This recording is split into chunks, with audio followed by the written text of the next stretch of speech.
back to the Michael Butler Midday Show. Midday as it is from 1 to 3 p.m. Monday through Friday. Ladies and gentlemen, I'd like to welcome back to the phone lines the one and only, the Flower Man, and my friend, Rod Weber. Hey, how's it going? Good. How you doing, Rod? Well, I'm enjoying the cicada spring down here in West Virginia. They are blossoming and blooming and making a lot of noise. Okay, I believe that. I mean, it's good to see some beauty in the world right now. It's important. I imagine for me, this is like the weekend that should not have happened. It's like every couple days. We spoke on Friday, just on my last show, and it would seem as if, and here we are picking it up from the weekend, and there's just so much to talk about. I would like to touch on your opinions on what happened in Florida, but of course you've been busy on the trail, and there's plenty to discuss right in front of you. From what I can tell, I've seen a couple things. The things that jumped out at me from what I was able to gather from what you had posted about what you had seen this weekend. Two things right off the page. People walking around with Confederate flags emblazoned with Trump 2016 on them. That is something that they probably won't show you on CNN, but there's something that's happening, and that's a side of the nature of what disturbs me about this Trump campaign that you can only really see by going there, and you have done that. So I invite everybody once again to check out rodweber.com and anything else. Follow him on social media, because he's putting himself out there, which leads me to the other thing that I saw a lot of this weekend was just you being caught in the middle of a constant sea of fighting between Trump supporters and anti-Trump protesters. Yep. Disturbing on all levels, on all accounts. And, I think the Trump Confederate flags, they seem to be a new development. But this isn't just like a couple people who made them at home and are just walking around with them. No, these are full-on professionally designed Confederate flags emblazoned with Trump at the top and 2016 at the bottom of it, and they're full size. I saw people wrapping themselves in them. They were loving them, and the thing is, Virginia isn't necessarily even like below the Mason-Dixon line, is it? But the Confederate flags were actually in Pittsburgh. Is what I was driving at. So Pittsburgh is definitely, yeah. According to the people that I spoke to locally, the particular, part of Pittsburgh on the outskirts there, they said was kind of rednecky.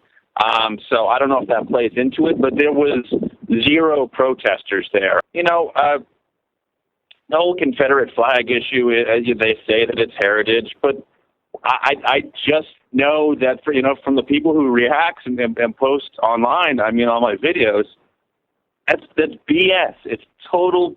I have to say the word. It's total bullshit. I know you guys don't like swearing there, but the N-bombs that I'm getting, the horrific slurs against Jews, Muslims, anyone you can name, basically comes up when I post a Trump video about Confederate flags. So for them to say that it's heritage, it's just utter BS. I don't buy it for a second. And so, they can be all friendly and everything to me in person. I'm a white guy. Sure, I get it. Even one of the guys that was selling next to this, or actually most of the guys that are vendors there are African American. And I've asked them about it, and they're like, yeah, I have to make a living. I'm making a buck. And I feel terrible about it. And, for that reason, I have done some interviews with the vendors, but the ones I've posted are, my intention is not to embarrass some African American folks who are obviously, the victims of this kind of oppression. The whole memorabilia scene is utterly weird. It's like any other business. Maybe it's as creepy as like the people, right? Like how like memorabilia, sports memorabilia is bad in Boston, where like these really sleazy guys like employ like young children to cut up line and get autographs from famous people as they walk out of different events or in front of their hotels or whatever.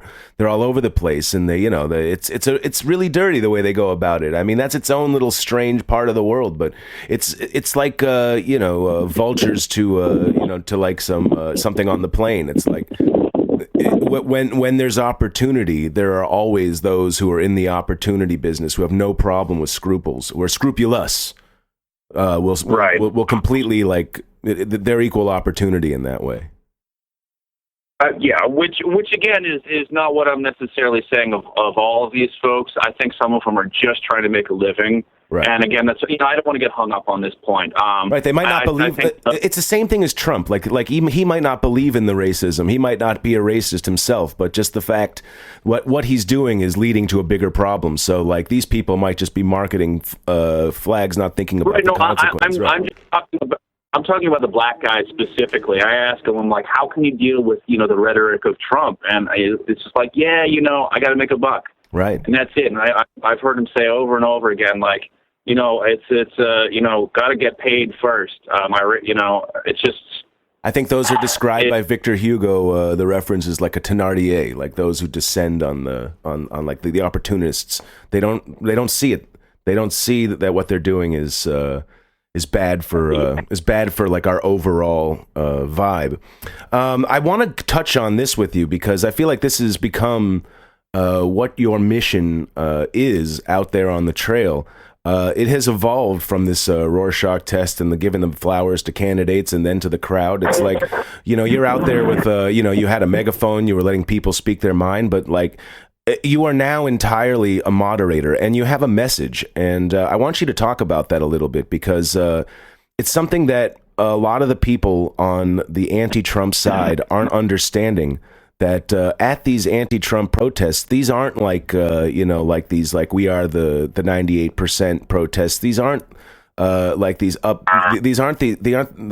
forethinking. You would think that like all of our people, we support Bernie Sanders and we have a certain sort of commonality of decency amongst us. But like whoever the people who are ending up on the front lines of this anti-Trump movement that's showing up at these rallies are there to fight, it would seem, because in your experience, you're finding that violence is coming from both sides, but certainly with emphasis from the anti-Trump side, and the message goes to both sides that you have to choose a different path.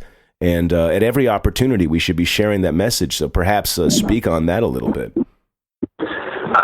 So to begin with, my message was a message of peace, and that was my mission as well.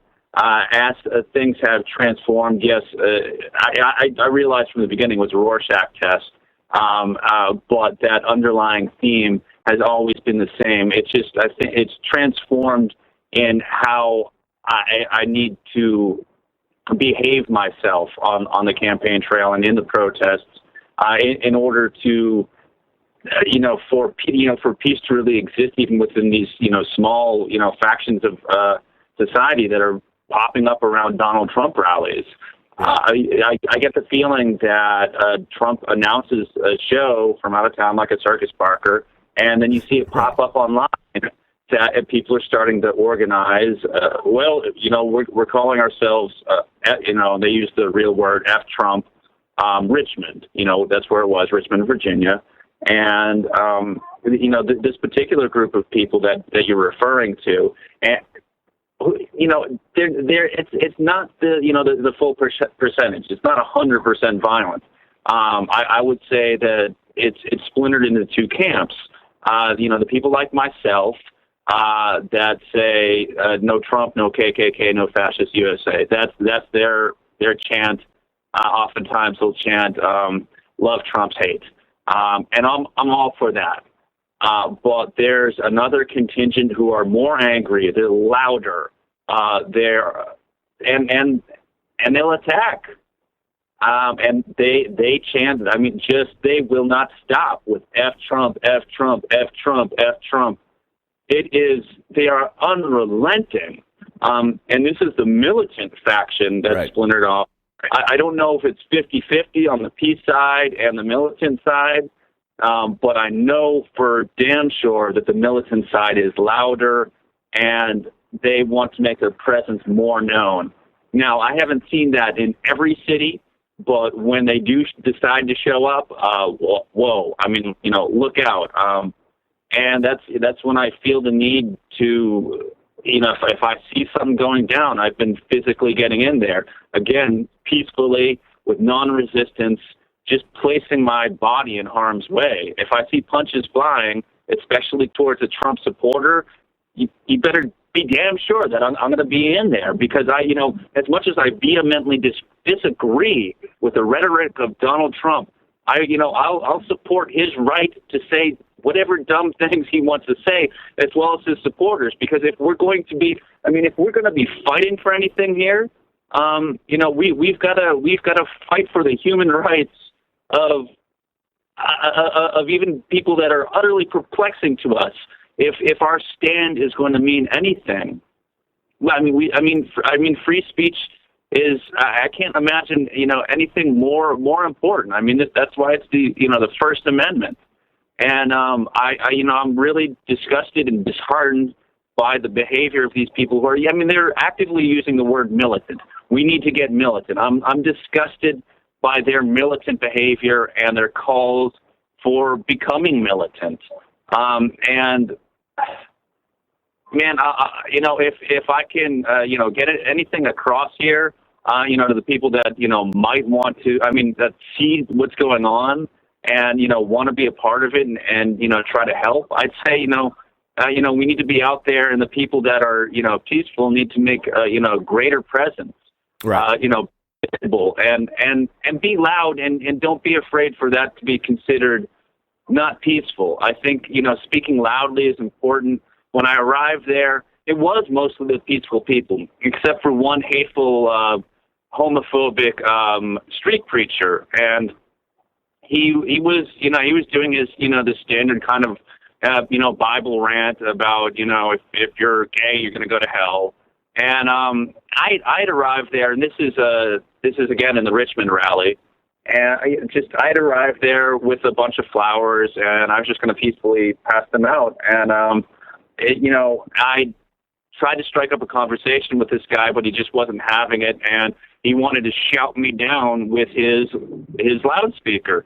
And I said to myself, not today, buddy, not Yeah. So I walked in the car, I got my megaphone, and it was one of these things where I don't feel like I want to have to be the moderator there, but I said, listen, man, I can be louder too. If you just want to, come here and shout down on these people, simply because they're liberal, and say that they're doomed and they're going to hell and that there's no salvation for them, well, at least I'm going to be a voice of reason, and I'm going to try to moderate this. I'm going to, try to make them feel like that their protest against Donald Trump, and this is a peaceful protest against Donald Trump, I'm going to, make them feel like their voice can be heard, and I lent them the megaphone too.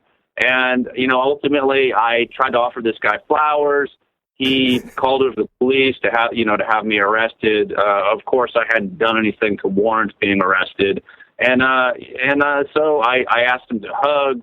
He didn't want to hug. And, ultimately what happened is, everyone else got together, and it was a big hug fest. Well, it's a really great thing you're doing. And I really mean that. I want the people to recognize that. But we are up against it a little bit. One last thing, you mentioned, being caught in the middle of it. I know you went to a couple rallies. I think I saw you got kicked out of one. Everything okay with that? Was that just or they didn't let you in, or where does that stand? Are you having what kind of difficulties you feel there? Really quick. Just really quickly, Dave, I guess someone recognized me from a video or previous event. I'm not really sure. Basically, because the guys just say things to the effect of, well, you know what you did. You know what you did wrong. And I said, no, I don't know what I did wrong. Explain to me. And so, no, I wasn't arrested. It wasn't violent in that case, but I was kicked out, and that was the most recent Pittsburgh rally. It was the Richmond one where I got knocked over. There was this big human pig pile there. Police jumped over the rails. There was people, that's not the right word, swinging at each other. And it was the militant people on the left that started it. Wow. And I have to say that. I have to get that out of the way and denounce it. Because if we're not denouncing it, we're condoning it. Right. And I think that's the most important thing for the people on the left to do. That way, because if we don't, we lose the high road. We need to be able to say that we're here for peace and nonviolence, and I won't lift a finger on you. Right. And if I see someone laying a finger on you, I'm going to get in the way, and I'm going to speak out about it so that we can maintain that high road and work towards a peaceful future with the Donald Trump supporters, as much as I vehemently disagree with them. Right, and that's what that's what I'm trying to do here as well. I support your agenda there, and everyone should take this and like pay it forward with that message. Go out there and share that, because it's like we need to.